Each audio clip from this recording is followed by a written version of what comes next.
예, 안녕하세요. 저 방금 소개받은 KI의 윤정호라고 합니다. 예, 반갑습니다. 사실 오늘 드론 전문가분들이 계신 자리에서 드론 얘기하려고 하니까 굉장히 좀 부담스러운데요.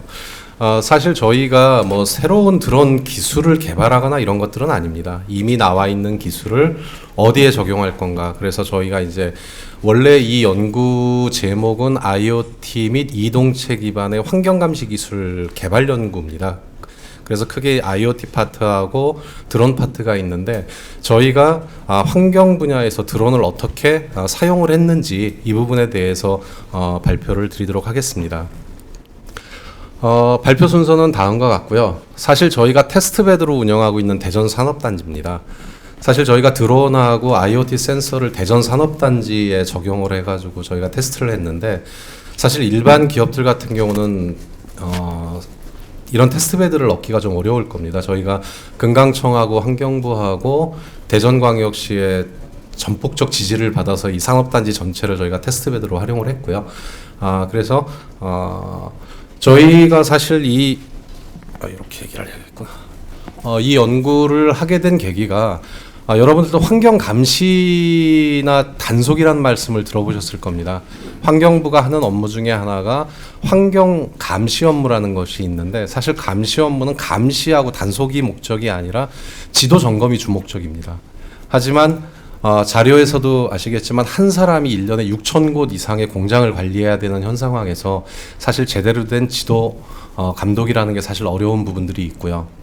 그리고 설령 그 지도 점검으로 단속을 한다 하더라도 그게 사법 처리까지 이어지는 경우가 거의 없습니다. 그러다 보니까 인력을 무한정 늘릴 수도 없는 상황이고 이런 부분들을 다른 최근에 이슈가 되고 있는 4차 산업혁명과 관련된 기술들을 적용을 해서 좀 해결할 수 있는 방안이 없을까. 이게 이제 저희 연구의 목적이라고 생각하시면 될 것 같고요. 저희 연구 파트는 크게 IoT 센서 파트하고 이동체 파트로 나눠져 있습니다. 그리고 이제 테스트베드 대전시에 운영하는 부분이 있고요.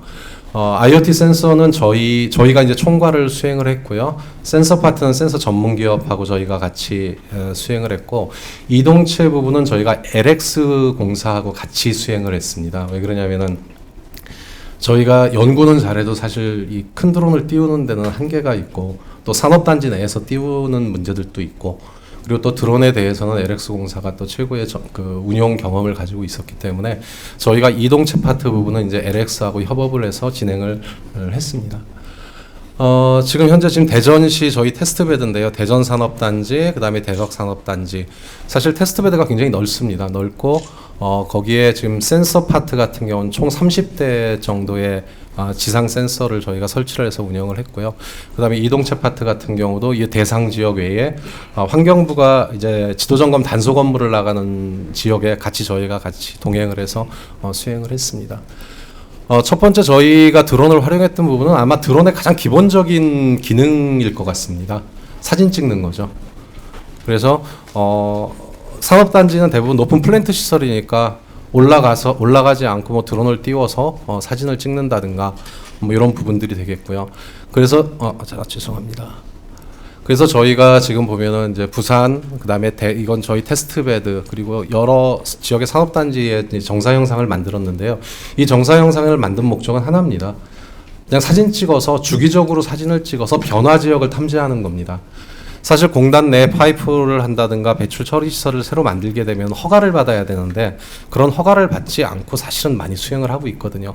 그래서 정기적으로 고해상도 영상을 찍어서 변화 지역을 탐지를 하는 거죠. 그래서 넓은 공단 내에서 어느 지역이 변화가 생겼는데 이게 배출이나 또는 오염시설하고 관련성이 있는지 없는지, 아무래도 저희가 보통 3cm에서 4cm 정도의 영상을 주기적으로 이제 찍었기 때문에, 그래서 이 목적은 이 산업단지 전체를 다 지도점검 인력이 점검을 나간다는 건 불가능하기 때문에 주기적으로 고해상도 영상을 찍어서 변화 지역을 탐지를 해서 그 변화 지역이 이게 배출시설과 관련된 부분인지 아닌지를 판단을 하고, 배출시설과 관련된 부분이면 허가를 받았는지 확인을 하고, 허가를 안 받았다면 이제 현장에 가서 이제 지도 점검을 하는, 그러니까 어떻게 본다면은 드론이 가지고 있는 가장 기본적인 기능을 환경 감시의 어떤 스코핑이라고 할까요? 대상 범위를 집중을 할 수 있는 역할로 저희가 적용을 했던 부분이고요. 그리고 두 번째 부분은 저희가 이제 대기 센서를 적용을 한 부분입니다. 아까 테스트베드 전체가 굉장히 넓은 지역인데 국가 측정망이 하나 있습니다. 그래서 그 국가 측정망 하나를 가지고 그 지역의 이제 대기 농도를 대표하는 건데, 사실 산업단지 같은 경우는 배경 농도가 상당히 높거든요. 배출 부하도 높고. 근데 그 지역을 저희가 IoT 센서 파트에서는 보급형 센서로 해서 저희가 이제 공간 해상도를 넓혔고요. 평면적으로는 드론 같은 경우는 저희가 적용을 했던 이유가 고도에 따라서 3차원적으로 농도 배경을 알 수만 있다라면은 표면에 저희가 설치한 IoT 센서와 3차원 고도에 따라서 측정된 값들을 모델을 돌리면은 배출원을 좀 좁힐 수가 있거든요.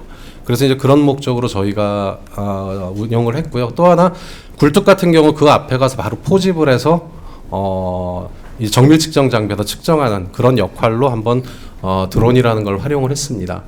그래서 저희가 사용한 드론은 지금 이 제품인데요. 캐나다 제품입니다. 2016년에 EPA하고 공동 개발했던 캐나다 회사 제품을 저희가 들여와서 저희가 이제 적용을 했습니다. 적용을 했는데 이 제품 자체가 캐나다 제품이다 보니까 칼리브레이션과 관련된 데이터를 안 줘요. 그래서 저희가 나름대로는 국가 측정망 옆이라든가 고가의 정밀 장비하고 이 센서의 정밀도를 한번 분석을 해봤는데 상당히 이 아래 빨간 선이 지금 센서에서 나온 데이터 값이고 이게 국가 측정망 정밀 측정 장비에서 나온 값입니다. 보면은 경향 패턴이나 이런 것들은 상당히 좀 일정하게 나옵니다. 그래서 저희가 이 데이터를 보정을 했습니다. 국가 측정 계속적으로 측정 센서로부터 측정된 값 그리고 국가 측정망의 정밀한 값들을 같이 가지고 저희가 이제 보정식을 만들어서 이제 보정을 적용을 한 겁니다.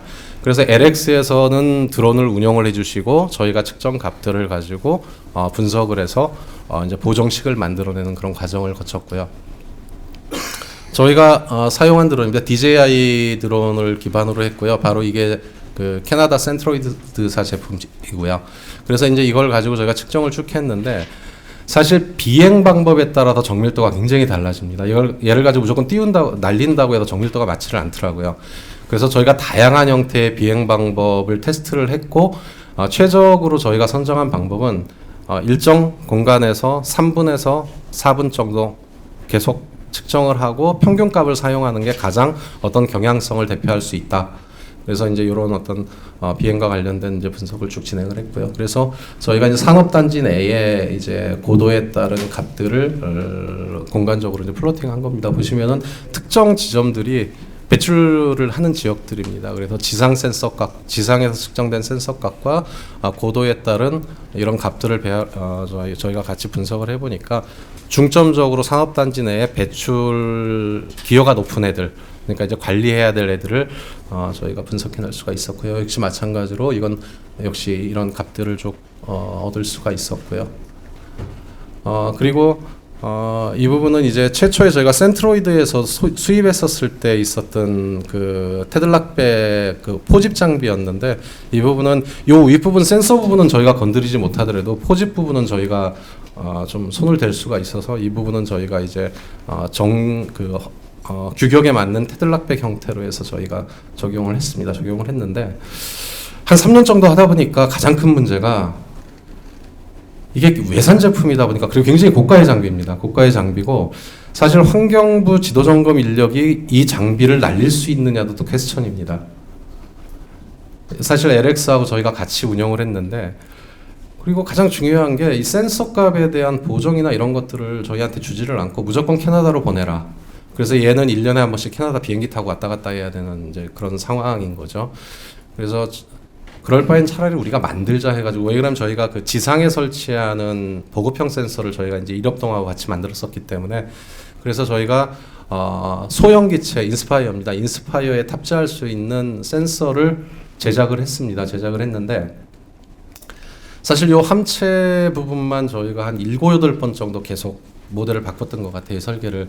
왜 그러면 얘 같은 경우는 앞쪽으로 인내 파이프가 있기 때문에 양력 바깥쪽에 있는 공기를 빨아들이는데 얘는 이제 위쪽에 설치되어 있다 보니까 양력의 영향을 적게 받아야 되거든요. 그래서 설계를 계속적으로 바꾸면서 이제 최종적으로 저희가 이제 특허를 낸 부분이고요. 사실 제가 최근에 드론에 장착하는 미세먼지 센서를 만드시는 데들이 몇 군데 계시더라고요. 근데 사실 저희가 한 2년 정도 이제 이 부분을 진행을 하면서 느낀 것 중에 하나가 센서를 만드는 센서는 어차피 외국에서 수입되는 소자기 때문에 그걸 가지고 어떤 뭐 함체를 만들어서 운용을 한다라고 했을 때 함체를 만들어 가지고 지상에서 테스트를 하면 어느 정도 경향성은 맞을 수가 있어요. 맞을 수 있는데 실제 비행을 시켜 가지고 하면은 그 값들이 굉장히 다릅니다. 그래서 이제 사실 저희는 정확한 값을 측정하려고 이 센서를 적용한 건 아닙니다. 경향성을 보기 위해서 이제 센서를 적용을 한 건데, 그래서 저희 같은 경우도 이제 이 센서에 대해서 이제 뭐 다른 장비들하고 계속적으로 비교 보정을 했고요. 그리고 또 하나가 저희가 이제 국가 측정망 앞에서 비행을 할 수 있다 보니까 고도가 있는 국가 측정망 앞에서 고도에 따라서 비행을 하면서 센서에서 측정된 값 그리고 국가 측정망 값을 이제 계속적으로 비교하는 과정을 거쳤었고요. 근데 상당히 잘 경향성은 보여줍니다.